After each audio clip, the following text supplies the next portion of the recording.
Hello बच्चों, मैं शारदा थानवी आज आप लोगों को करवा रही हूँ नौबत खाने में इबादत।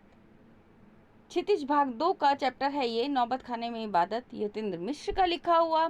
बिस्मिल्लाह खां के ऊपर जो प्रसिद्ध शहनाई वादक थे उनके ऊपर लिखा हुआ एक व्यक्ति चित्र बहुत ही रोचक शैली में खींचा हुआ है उनका। सबसे पहले हम प्रारंभ करेंगे यतीन्द्र मिश्र का लेखक परिचय, उनका व्यक्तित्व और कृतित्व। उसके पश्चात हम पाठ का सार पढ़ेंगे बिंदु वाइज, बहुत ही आसान शब्दों में। पूरे पाठ को आपको बहुत आसान शब्दों में पूरा पाठ समझ में आ जाएगा, तो बने रहिएगा वीडियो पर अंत तक। हम प्रारंभ करते हैं यतीन्द्र मिश्र का सबसे पहले लेखक परिचय। देखिए, जीवन परिचय हम पढ़ रहे हैं। युवा साहित्यकार यतीन्द्र मिश्र का जन्म हुआ 1977 में अयोध्या उत्तर प्रदेश में।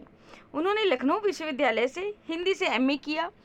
ये सन 1999 में से साहित्य और कलाओं के संवर्धन और अनुशीलन के लिए एक सांस्कृतिक न्यास विमला देवी फाउंडेशन का संचालन कर रहे थे। वर्तमान में वे स्वतंत्र लेखन के साथ साथ साहित्य नामक अर्धवार्षिक पत्रिका का संपादन भी कर रहे हैं। इनकी रचनाएं हैं। यतीन्द्र मिश्र के 3 काव्य संग्रह प्रकाशित हो चुके हैं। इनके नाम हैं अयोध्या तथा अन्य कविताएं, यदा कदा, ड्योढ़ी पर आलाप। इसके अलावा शास्त्रीय गायिका गिरजा देवी के जीवन पर आधारित गिरजा नामक पुस्तक भी लिखी। उन्होंने सन 2000 में द्विजदेव की ग्रंथावली का सह संपादन तथा दाती का संपादन भी किया। अब इनकी है, हम पढ़ रहे हैं साहित्यिक जो हैं विशेषताएं, ये पढ़ते हैं। देखिए, यतीन्द्र मिश्र की साहित्यिक विशेषताएं। यतीन्द्र मिश्र ने अपनी रचनाओं में समाज और संस्कृति के अनेक पहलुओं का चित्रण किया है। उन्होंने समाज के अनेक भावुक प्रसंगों की बड़ी ही सहजता से शब्दों में पिरोया है। उनकी साहित्यिक विशेषताओं में समाज के साथ निकट संबंधों को आसानी से महसूस किया जा सकता है। अब हम पढ़ते हैं इनकी भाषा शैली की। इन्होंने अपनी जो भाषा शैली है, चाहे इनके रचनाएं निबंध हो, चाहे व्यक्ति चित्र हो, चाहे कहानी हो, तो जो भी है उनमें इन्होंने कौन सी भाषा शैली का प्रयोग किया है वो देखिए। कौन से शब्दों का प्रयोग किया है, तत्सम का किया है, देशज का किया है, उर्दू का किया है, किन किन शब्दों का प्रयोग किया है, ये देखिए। यतीन्द्र मिश्र की भाषा सहज, प्रवाहमयी, भावाभिव्यक्ति में सक्षम तथा प्रसंगों के अनुकूल है। भाषा में खड़ी बोली का परिमार्जित रूप के दर्शन होते हैं, यानी कि इनकी खड़ी बोली भी परिष्कृत, परिमार्जित, स्वच्छ रूप से होकर के आई है। इनकी भाषा समृद्ध है, जिसमें बोलचाल की उर्दू के शब्दों के साथ ही साथ तत्सम तथा देशज शब्दों का बहुलता से प्रयोग हुआ है। जैसे कि तत्सम में देखिए, मंगल ध्वनि है, आसक्ति है, प्रेरणा है, सुशील वाद्य है, कल्पद्रुम, प्रतिष्ठित, उत्तरार्ध, स्वयं, शरण, निषेध, उत्कृष्ट आदि, ये सभी तत्सम शब्दों का प्रयोग किया है इन्होंने। देशज शब्दों में देखिए, नरकट है, ड्योढ़ी है, बरतना है, खिस है, छन्न, कलकलाते, लुंगिया, सहनाइया, पे, नाही आदि, ये सब देशज शब्द हैं। देशज मतलब जो देश काल से लिए गए शब्द हैं। उस समय जो देश में प्रचलित, उस समय वहाँ के जो वातावरण में प्रचलित जो शब्द हैं, उस समय देश की जो जनता में प्रचलित शब्द हैं, वो शब्द हैं देसी शब्द। उसके बाद हैं उर्दू शब्द। उर्दू शब्दों में देखिए, नौबत खाना, इबादत, वगैरह, वाजिब, लिहाज, मसलन, मार्फत, नमाज, सजदे, तासीर, मेहरबान, मुराद आदि। तो ये हुए हैं इनकी भाषा शैली। अब हम पढ़ेंगे पाठ का सार बिंदुवार, बहुत अच्छी तरीके से, बहुत सरल शब्दों में। तो बच्चों, अंत तक बने रहिएगा वीडियो की। पढ़ना प्रारंभ करते हैं पाठ का सार। पाठ का सार पढ़ रहे हैं हम। इससे पहले मैं आपको बता दूं, जो लेखक ने लिखा है इस पाठ में बिस्मिल्लाह खां के जीवन के बारे में, उनके व्यक्ति चित्र उन्होंने जो खींचा है, बहुत ही रोचक तरीके से खींचा है। नौबत खाने में इबादत जो पाठ है वो व्यक्ति चित्र है इनका। और बिस्मिल्लाह खां के परिचय देने के साथ साथ में उन्होंने, यतीन्द्र मिश्र ने यानी कि लेखक ने, उनकी रुचियों, उनके अंतर्मन की बुनावट, यानी कि उनका अंतर्मन कैसा था, उनका मन कैसा था, वो संगीत की साधना, वो किस प्रकार से अपने संगीत के प्रति साधना रत रहते थे, साधना में लीन रहते थे, उसके बारे में। और यतीन्द्र मिश्र को स्वयं को भी जो संगीत की बहुत अच्छी जानकारी थी, इसलिए भी ये पाठ बहुत अच्छा है और बार बार पाठ पढ़ने का मन भी करता है। चलिए हम बिंदुवार इसका अध्ययन प्रारंभ करते हैं। तो अमीरुद्दीन का बचपन, सबसे पहला जो है आपके पास में बिंदु आता है अमीरुद्दीन का बचपन। इसका देखिए, उस्ताद बिस्मिल्लाह खां के बचपन का नाम अमीरुद्दीन है। ये जब 6 वर्ष के रहे होंगे तब 1922 के आसपास अपने मामा सादिक हुसैन और अली बख्श के पास रहने आ गए थे। अमीरुद्दीन के बड़े भाई का नाम था शमसुद्दीन, जिसकी उम्र अमीरुद्दीन से 3 साल अधिक थी। यानी कि इनके बड़े भाई का नाम था शमसुद्दीन, जो बिस्मिल्लाह खां से, जिनका बचपन का नाम था अमीरुद्दीन, इनसे 3 साल बड़े थे शमसुद्दीन। इनके दोनों मामा प्रसिद्ध शहनाई वादक थे। जो ये थे अपने बिस्मिल्लाह खां, इनके 2 मामा थे और दोनों के दोनों मामा प्रसिद्ध शहनाई वादक थे। विभिन्न रियासतों के दरबार में शहनाई बजाने जाते थे। वे हर रोज अपने दिन की शुरुआत बालाजी के मंदिर पर शहनाई बजा करके करते थे। बालाजी के मंदिर पर शहनाई बजाते थे। पास में जो घर था उनके, उसके पास में बालाजी का मंदिर था और वहाँ पर वो शहनाई बजा करके शुरुआत करते थे अपने दिन की। इनका यह खानदानी पेशा था। उनके अब्बा जान भी शहनाई बजाया करते थे। अब हम पढ़ रहे हैं आगे का जो पॉइंट है वो है आपके पास में गांव डूमराव का महत्व। गांव डूमराव का महत्व। अमीरुद्दीन का जन्म हुआ डूमराव में। 5 से 6 वर्ष के पश्चात वह डूमराव में ननिहाल काशी में आ गए। डूमराव से ननिहाल काशी में आ गए। बचपन बीता उनका डूमराव में, जन्म हुआ डूमराव में और 5-6 साल वहां पर बिताने के बाद में उसके बाद में वो काशी आ गए। वैसे तो डूमराव का इतिहास में कोई स्थान ही नहीं है। शहनाई बजाने के लिए रीड का प्रयोग होता था। रीड लकड़ी है जो अंदर से पोली होती है। रीड एक लकड़ी होती है जो अंदर से पोली है, मतलब खोखली होती है, जिसके सहारे शहनाई को फूंका जाता है। यह रीड नरकट नाम की घास से बनाई जाती है। बहुत इंपॉर्टेंट क्वेश्चन आएगा बच्चों, ये आपके पास में पाठ में भी आएगा कि जो शहनाई है, रीड कौन सी घास से बनाई जाती है। तो रीड नरकट नाम की घास से बनाई जाती है, जो डूमराव गांव में सोन नदी के किनारे पाई जाती है। अब नरकट घास कहाँ पाई जाती है? डूमराव में सोन नदी के किनारे पाई जाती है। बस इतनी सी महत्ता है डूमराव गांव की, क्योंकि शहनाई को बजाने वाली जो रीड है, जो लकड़ी है, वो डूमराव गांव में ही मिलती है। इतना ही महत्व है। फिर उस्ताद बिस्मिल्लाह खां का जन्म भी तो डूमराव में हुआ था, इसलिए भी डूमराव को जाना जाता है। अब आता है हमारे पास में अमीरुद्दीन की संगीत के प्रति आसक्ति, यानी कि उनका प्रेम कैसे बढ़ा संगीत के प्रति। ढेरों साक्षात्कारों, यानी कि बहुत से साक्षात्कारों, बहुत से इंटरव्यू में बिस्मिल्लाह खां ने बताया कि अपने जीवन के आरंभिक दिनों में संगीत के प्रति आसक्ति 2 गायिका बहनों रसूलन बाई और बतूलन बाई से मिली। 14 साल के अमीरुद्दीन को बालाजी के पुराने मंदिर में रियाज के लिए जाना पड़ता था, यानी कि अपने रोजीना की प्रैक्टिस के लिए। रियाज उर्दू शब्द है, इसको अगर हम कहेंगे प्रैक्टिस के लिए जाना पड़ता था।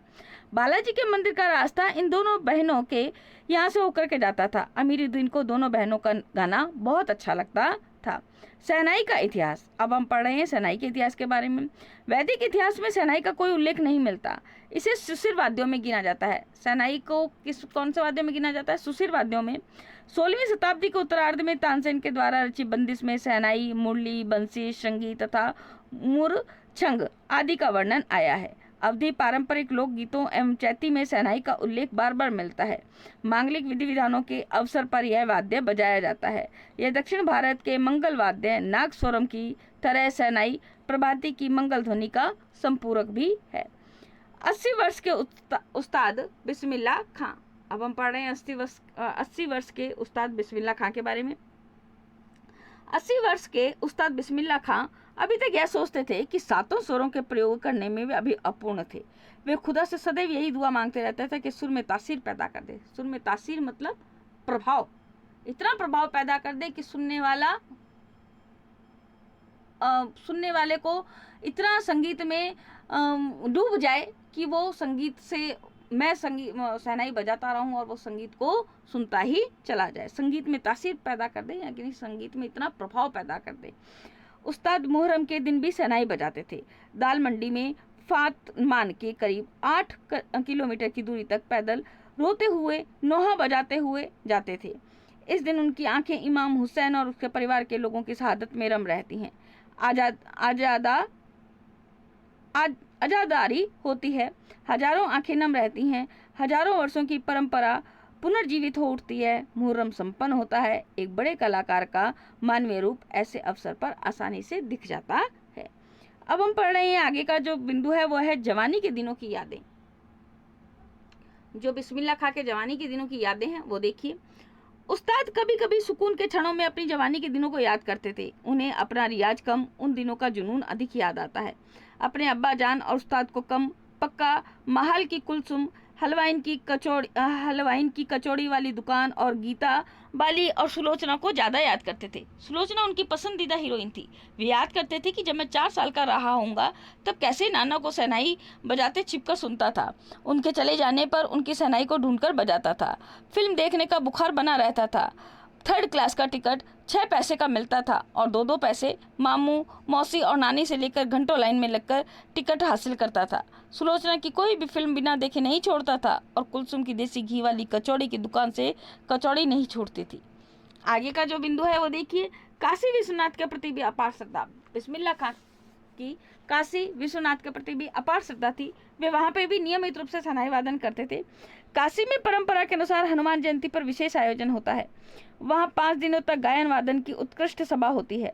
इसमें बिस्मिल्लाह खां अवश्य शामिल रहते थे। अपने मजहब के प्रति अत्यधिक समर्पित उस्ताद बिस्मिल्लाह खां की श्रद्धा काशी विश्वनाथ के प्रति भी अपार थी। वे जब भी काशी से बाहर रहते थे तब विश्वनाथ व बालाजी मंदिर की दिशा की ओर मुंह करके बैठते थे। थोड़ी देर के लिए शहनाई का प्याला उसी ओर घुमा दिया जाता था, यानी कि शहनाई बजाते समय वो उसी की ओर घूम जाते थे, यानी कि शहनाई की जो दिशा है वो उसी ओर कर लिया करते। अक्सर वे कहा करते थे कि काशी छोड़कर कहाँ जाएं। गंगा मैया, बाबा विश्वनाथ, बालाजी का मंदिर सभी तो यहाँ हैं। हमारे खानदान की कई पुश्तों ने यहाँ शहनाई बजाई है। हमारे नाना जी भी बालाजी मंदिर में प्रतिष्ठित शहनाईबाज रह चुके हैं। मरते दम तक न यह शहनाई छूटेगी और न काशी। जिस जमीन ने हमें तालीम दी है वहाँ से अदब पाई, वह और कहाँ मिलेगी। हमारे लिए शहनाई और काशी से बढ़कर कोई जन्नत नहीं है। काशी विश्वनाथ का गौरव। काशी संस्कृति की पाठशाला है। शास्त्रों में आनंद कानन के नाम से प्रतिष्ठित। शास्त्रों में काशी को आनंद कानन नाम से भी जाना जाता है। काशी में कलाधर हनुमान व नृत्य विश्वनाथ हैं। बालाजी का मंदिर है, हनुमान जी का मंदिर है और विश्वनाथ का मंदिर है, महादेव का मंदिर है।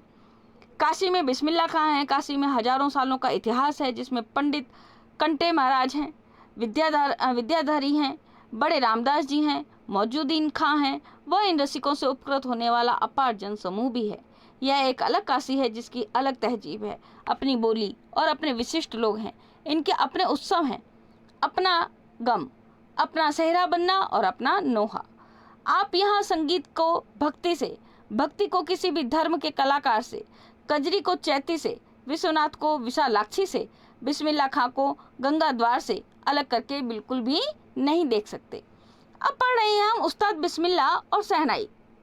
इन दोनों का आपस में ऐसा संबंध जिसे कभी अलग किया ही नहीं जा सकता। न शहनाई को अगर उस्ताद बिस्मिल्लाह खां को नाम लेते हैं तो शहनाई का नाम अपने आप आएगा, और शहनाई का नाम लेंगे तो उस्ताद बिस्मिल्लाह खां अपने आप याद आ जाएंगे। तो इन दोनों के बीच का बताया है, देखिए पॉइंट में।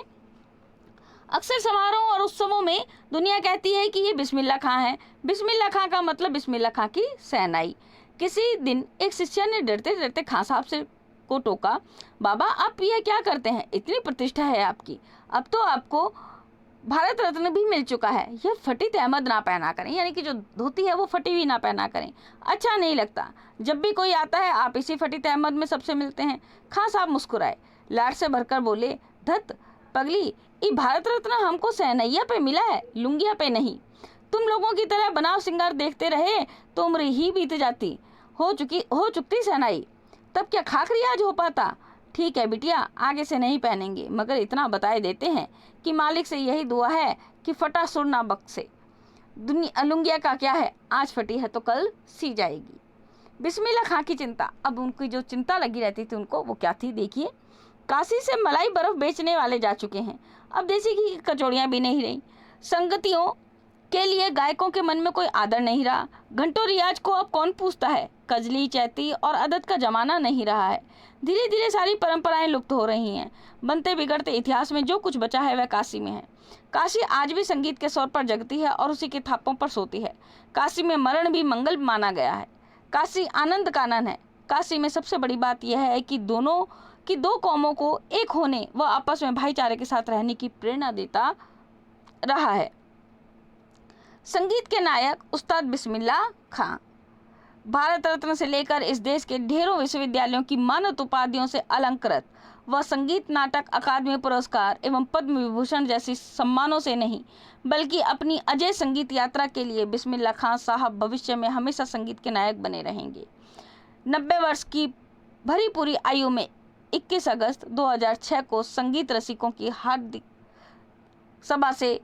सभा में विदा हुए खां साहब की सबसे बड़ी देन हमें यही है कि पूरे 80 वर्ष उन्होंने संगीत को संपूर्णता व एकाधिकार से सीखने की जिजीविषा को अपने भीतर जिंदा रखा, यानी कि जीवित रखा। जिजीविषा कहते हैं बच्चों जीने की इच्छा को, यानी कि उन्होंने शहनाई को अपना जीवन माना और उसी के प्रति समर्पित रहे पूरे जीवन शहनाई को ही अपना जीवन मानते हुए, शहनाई वादन को ही अपना जीवन मानते हुए बिस्मिल्लाह खां ने अपना जीवन व्यतीत किया। तो ये मैंने आपको बिंदुवार पाठ का सार बताया है। अगर वीडियो पसंद आए तो प्लीज़ लाइक, कमेंट और शेयर करना ना भूलें। चैनल को भी सब्सक्राइब करना ना भूलें। आज के लिए धन्यवाद। नमस्कार।